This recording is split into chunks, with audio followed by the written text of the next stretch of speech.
আমার প্রিয় ছাত্রছাত্রীরা, আজকে যে অধ্যায়টা নিয়ে আলোচনা করা হয়েছে সেটা হচ্ছে বহুরূপী। লেখক সুবোধ ঘোষ।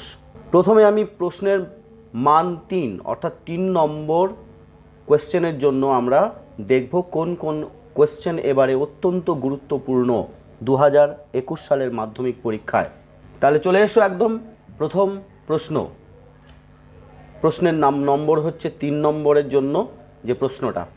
বাহ, এ তো বেশ মজার ব্যাপার।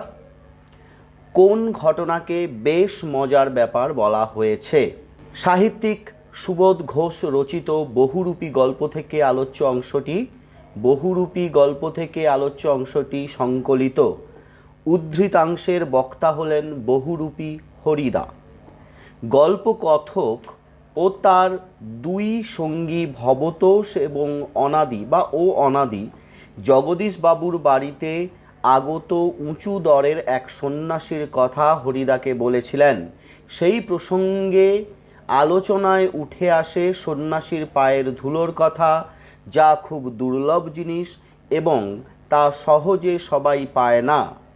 জগদীশবাবু একজোড়া কাঠের খড়মে সোনার বোল লাগিয়ে সন্ন্যাসীর পায়ের কাছে ধরলে সন্ন্যাসী তার পা এগিয়ে দেন, আর তখনই জগদীশবাবু সন্ন্যাসীর পায়ের ধুলো নিয়ে নেন।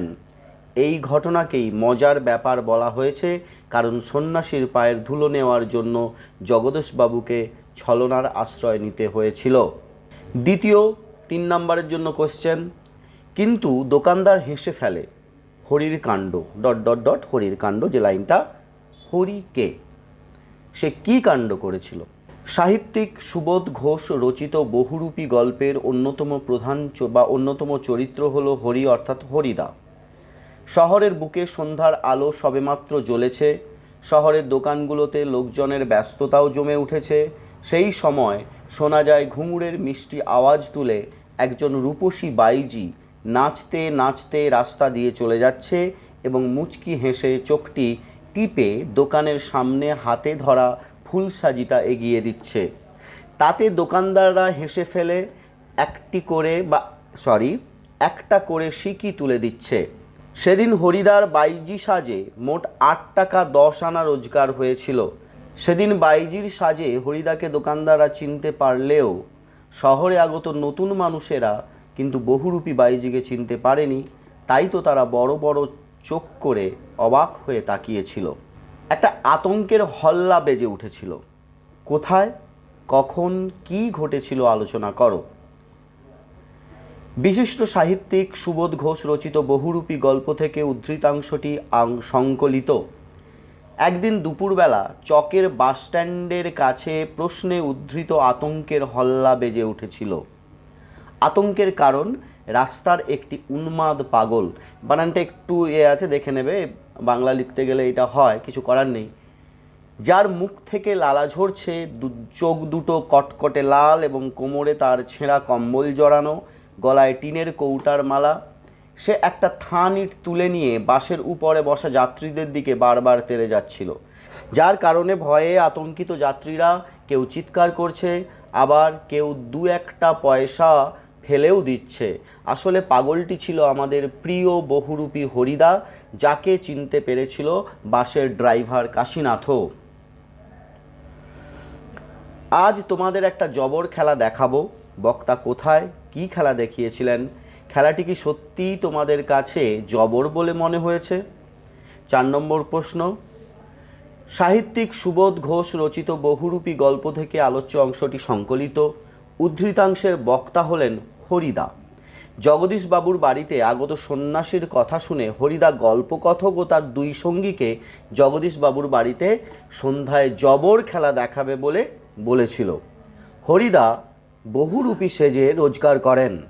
সেদিন সন্ধ্যায় উপস্থিত গল্পকথক ও তার বন্ধুরা আশা করেছিল হরিদা বহুরূপের কোনো এক সাজে খেলা দেখিয়ে তাদের আনন্দ দেবে।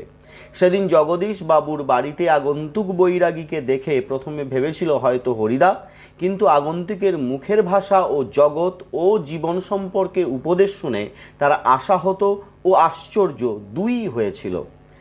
আগন্তুক ও হরিদাকে নিয়ে গল্পকথক ও তার বন্ধুদের মধ্যে এই বিতর্ক বা মনের মধ্যে সৃষ্টি হওয়া দ্বন্দ্বই খেলা।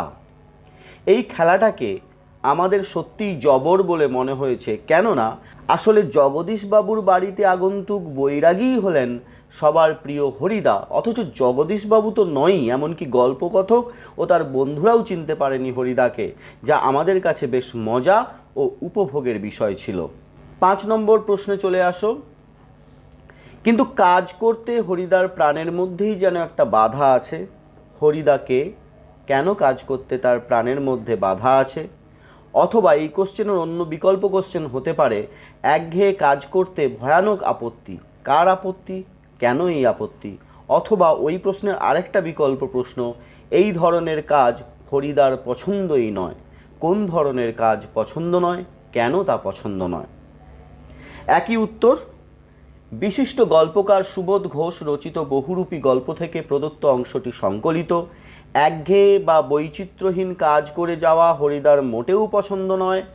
বাঁধনহারা মানুষ ছিলেন বহুরূপী হরিদা। আর 5টা সাধারণ মানুষের মতো লাভ লোকসানের হিসেব করে তিনি গতানুগতিক জীবনযাপন করতেন না। ইচ্ছে করলেই তিনি কোনো অফিসের কাজ জোগাড় করে নিতে পারতেন বা দোকানে বিক্রিওয়ালার কাজ করতে পারতেন, কিন্তু একঘেয়ে ঘড়ির কাঁটার সামনে সময় বেঁধে দিয়ে আর নিয়ম করে রোজ একটা কাজ করে যাওয়া তার মোটেই পছন্দসই ছিল না। প্রকৃতপক্ষে খেয়ালি হরিদা নিয়মের কোনো গণ্ডিতে আবদ্ধ হতে চাননি। 6 নম্বর কোশ্চেন, 3 নম্বর অবশ্যই প্রশ্নের মান 3। বড় চমৎকার আজকের এই সন্ধ্যার চেহারা। কোন সন্ধ্যার কথা বলা হয়েছে? সন্ধ্যাটির বর্ণনা দাও। সাহিত্যিক সুবোধ ঘোষ রচিত বহুরূপী গল্প থেকে আলোচ্য অংশটি সংকলিত। গল্পকথক ও তার বন্ধুরা যে সন্ধ্যায় জগদীশবাবুর বাড়িতে স্পোর্টসের চাঁদা আদায়ের জন্য উপস্থিত হয়েছিলেন, আলোচ্য অংশে সেই সন্ধ্যের কথা বলা হয়েছে। সেদিনের সন্ধ্যা ছিল বড়ই মায়াময় ও আকর্ষণীয়। চাঁদের আলোয় চারিদিকে স্নিগ্ধ ও শান্ত উজ্জ্বলতায় ঘেরা অপূর্ব সুন্দর সন্ধ্যা, যা ছিল চমৎকার ও ভিন্ন স্বাদের।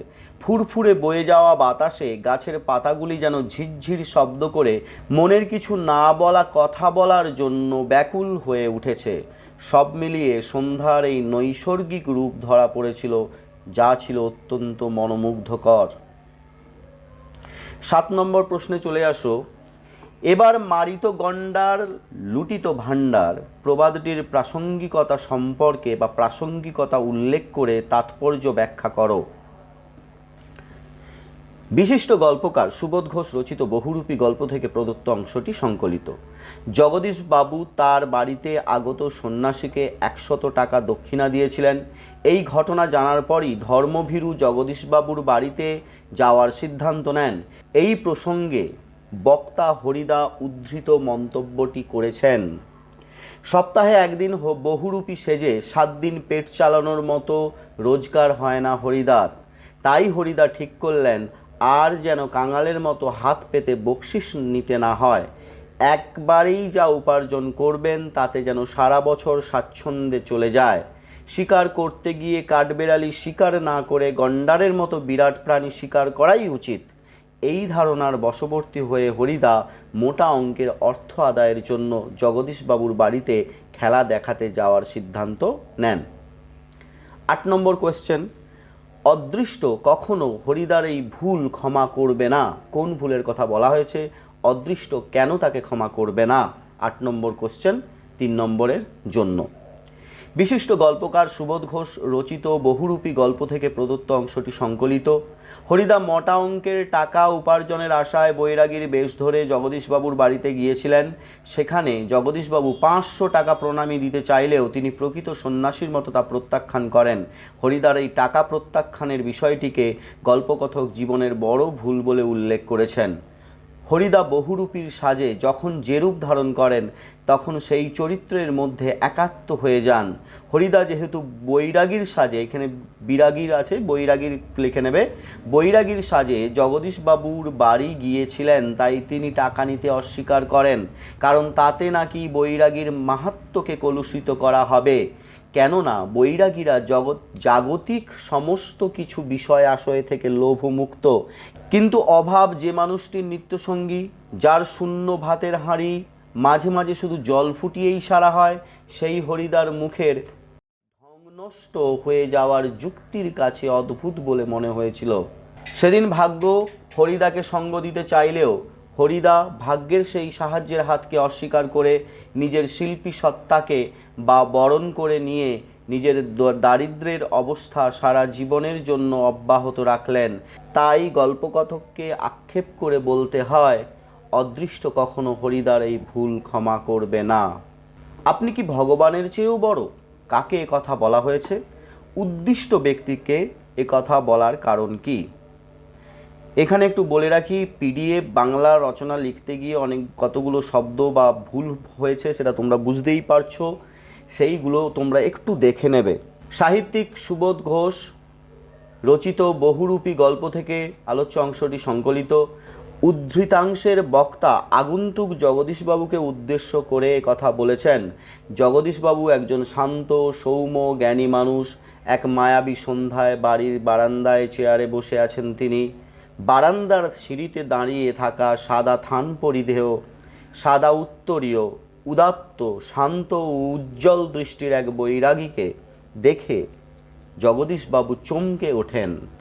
তিনি চেয়ার ছেড়ে উঠে দাঁড়িয়ে আগন্তুককে আহ্বান জানান, কিন্তু অর্থের দাম্ভিকতায় বারান্দা থেকে নেমে আসেন না। তাই আগন্তুক উপহাসের ভঙ্গিতে উদ্ধৃত মন্তব্যটি করেছিলেন। পরম সুখ কাকে বলে জানেন? বক্তাকে। বক্তা পরম সুখ বলতে কি বলতে চেয়েছিলেন? এরপর কি ঘটেছিল? বিশিষ্ট গল্পকার সুবোধ ঘোষ রচিত বহুমুখী গল্প থেকে প্রদত্ত অংশটি সংকলিত। আলোচ্য অংশের বক্তা হলেন জগদীশবাবুর বাড়িতে আগত আগন্তুক বিরাগী। বক্তা বিরাগী পরম সুখ সম্পর্কে বলেছিলেন যে সব সুখের বন্ধন থেকে মুক্ত হয়ে যাওয়াই হলো পরম সুখ, অর্থাৎ লোভ লালসাহীন মন। বিরাগীর মুখে এই কথা শুনে ভবতোষের কানের কাছে মুখ নিয়ে গিয়ে অনাদি বলেছিলেন যে এসব ভাষা হরিদার মুখের ভাষা হতে পারে না, বিরাগী কখনোই হরিদা নন। এরপরে 5 নম্বর প্রশ্নের মান হচ্ছে 5 নম্বর, তার জন্য তোমাদের দেওয়া হয়েছে দুটো কোয়েশ্চেন। সেই কোয়েশ্চেন দুটো আমি আলোচনা করে দিচ্ছি, অবশ্যই তোমরা এটা মনে রেখো। আমাদের বাংলা স্যার এটা তৈরি করেছেন এবং তিনি যেহেতু এখানে আমি এই ভিডিও চ্যানেলটা আমাকেই সমস্ত কিছু করতে হয়, তাই আমি হয়তো এটা পড়ছি, তাই হয়তো বুঝতে পারছো দু একটা শব্দ এখানে ওখানে ভুলভাল হয়তো বলেছি, সেই জন্য আমি প্রথমেই ক্ষমা চেয়ে নিচ্ছি। আমার এর উদ্দেশ্যটা একটাই, যাতে পরীক্ষার্থীদের সুবিধে হয়, যাতে সমস্ত বিষয়গুলোকে আমি একটা চ্যানেলের মধ্যে নিয়ে আসতে পারি, এবং আমাকেই তার জন্য পরিশ্রমটা করতে হচ্ছে এবং করব। হরিদার জীবনে সত্যিই কি একটি নাটকীয় বৈচিত্র্য আছে? হরিদার জীবনের নাটকীয় বৈচিত্র্যের যে পরিচয় গল্পে পাওয়া যায় তা নিজের ভাষায় আলোচনা করো। অথবা একই প্রশ্ন আরেকভাবে হতে পারে, হরিদার জীবন এই রকম বহুরূপের খেলা দেখিয়েই একরকম চলে যাচ্ছে, হরিদাকে তার বহুরূপের পরিচয় দাও। বাংলা সাহিত্যের বিশিষ্ট সাহিত্যিক সুবোধ ঘোষ তার বহুরূপী গল্পের অন্যতম চরিত্র হরিদার জীবনের দুর্লভ বৈচিত্র্যের সন্ধান দিয়েছেন। হরিদা সপ্তাহে বড়জোর একদিন বহুরূপী সেজে ভাতের হাঁড়ির দাবি মেটানোর চেষ্টা করেন। অধিকাংশ দিনই তাকে ভাতের আশায় শূন্য হাঁড়ি উনুনে চাপিয়ে বসে থাকতে হয়। তবুও নিজের শখ বা বিলাসিতাকে অগ্রাহ্য করে বাঁধা ধরা বা বৈচিত্র্যহীন চাকরি গ্রহণ করেননি। বৈচিত্র্যহীন ইট কাঠ পাথরে ঘেরা শহরের বুকে মাঝে মাঝেই হরিদার জীবনের যে চমৎকার নাটকীয় বৈচিত্র্যের পরিচয় বা বহুরূপের পরিচয় পাওয়া যায় তা নিম্নে আলোচিত হইল। বাসস্ট্যান্ডের ঘটনা। চকের বাসস্ট্যান্ডের কাছে একদিন দুপুরবেলায় হরিদা উন্মাদ পাগলের বেশে আবির্ভূত হন। পাগলের মুখ থেকে লালা ঝরছিল, চোখ দুটো ছিল লাল। পাগলটা একটা থান ইট তুলে বাসযাত্রীর দিকে তেড়ে যাচ্ছিল। এতে আতঙ্কিত যাত্রীরা ভয়ে চিৎকার শুরু করে দেয়। রূপসী বাইজির সাজ। হরিদা একদিন সন্ধ্যাবেলা ঘুঙুরের মিষ্টি আওয়াজ তুলে জনবহুল শহরের রাস্তায় লাস্যময়ী বাইজির বেশে হাজির হয়েছিলেন। রূপসী বাইজিকে শহরের রাস্তায় নৃত্যের ভঙ্গিতে হাঁটতে দেখে পরিচিত দোকানদাররা হেসে ফেললেও অপরিচিতরা মুগ্ধ হয়ে অবাক দৃষ্টিতে তাকিয়েছিলেন। লিচু বাগানের ঘটনা। একবার পুলিশ সেজে বহুরূপী হরিদা দয়ালবাবুর লিচু বাগান থেকে 4 জন স্কুল ছাত্রকে আটক করেছিলেন। পুলিশের ভয়ে কেঁদে ফেলেছিল ছেলেগুলো। এমনকি স্কুলের মাস্টারমশাই সেই নকল পুলিশকে ঘুষ দিয়ে ছাত্রদের ছাড়িয়ে এনেছিলেন। বিরাগী সাজ। বিরাগী সন্ন্যাসীর বেশ ধরে একবার জগদীশবাবুর বাড়িতে হাজির হন হরিদা। বিরাগী সুলভ বাণী ও উপদেশ শুনিয়েই তিনি জগদীশবাবুকে তো বটেই, এমনকি গল্পকথক ও তার বন্ধুদেরও অবাক করে দিয়েছিলেন। বৈচিত্র্যময় বিবিধ সাজ। হরিদার বহুরূপী সাজের তালিকা ছিল বেশ বড়। কখনো তিনি কাপালিক সেজেছেন, কখনো সাহেব, কখনো কাব্বা কাবুলিওয়ালা, আরও কত কি।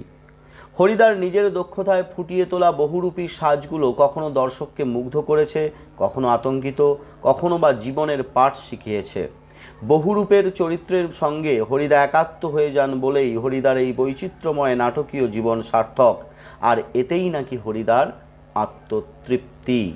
বহুরূপী গল্প অবলম্বনে হরিদার চরিত্র বিশ্লেষণ করো, বা একই বহুরূপী গল্প অবলম্বনে, এখানে বানানটা অবশ্যই ভুল আছে দেখতে পাচ্ছ, হরিদার জীবনযাত্রার পরিচয় দাও। বিশিষ্ট গল্পকার সুবোধ ঘোষ তার বহুরূপী গল্পে অপূর্ব মমত্বের সঙ্গে হরিদার চরিত্রটি গড়ে তুলেছেন। গল্পে প্রধান চরিত্র হরিদা লোভ বাসনা মোহমুক্ত বহুরূপী মানুষ। গল্পের মধ্য দিয়ে হরিদার চরিত্রের যে দিকগুলি প্রকাশ পেয়েছে তা পাঠক মনকে গভীরভাবে নাড়া দেয়।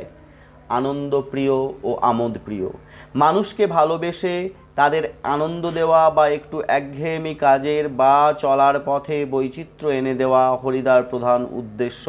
আসলে হরিদা খুব আনন্দপ্রিয় মানুষ। তিনি লোকজনের সঙ্গে মিশতে ভালোবাসেন, তাই তো তার বহুরূপী হয়ে জীবন কাটানোর তাগিদ। তাছাড়া আমোদপ্রিয় মানুষ না হলে তার বাড়িতে কি আর গল্পকথক ভবতোষ বা অনাদির মতো মানুষরা আড্ডা দিতে সময় কাটাতে যান? অভাব নিত্যসঙ্গী হলেও দারিদ্র্যের যন্ত্রণা কোনোদিন হরিদাকে জর্জরিত করতে পারেনি।